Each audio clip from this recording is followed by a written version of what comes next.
Hello， 大家好，我係健身教練卡姐。大家如果想着衫靚啲，唔想腹背圓肩嘅話，今集會教大家2個動作，打造女團直角肩，收緊手臂線條，着衫都靚啲啦。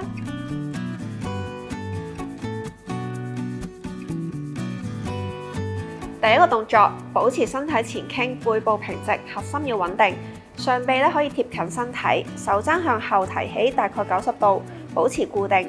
利用手臂後側嘅位置，即係拜拜肉嘅位置去發力，將啞鈴向後伸直，再停頓1至2秒，去感受我哋三頭肌嘅收縮。之後慢慢將啞鈴放返喺起切嘅位置，全程保持穩定就可以啦。我哋一共做3組，每組10至15次。第二個動作，我哋單手拎住個啞鈴，將啞鈴舉去到頭頂方向，手臂要伸直嘅，手踭微微彎曲。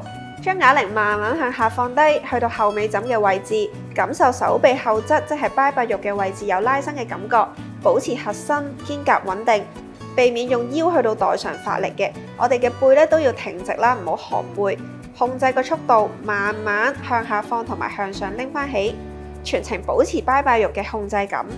我哋一共做3組，每組10至15次。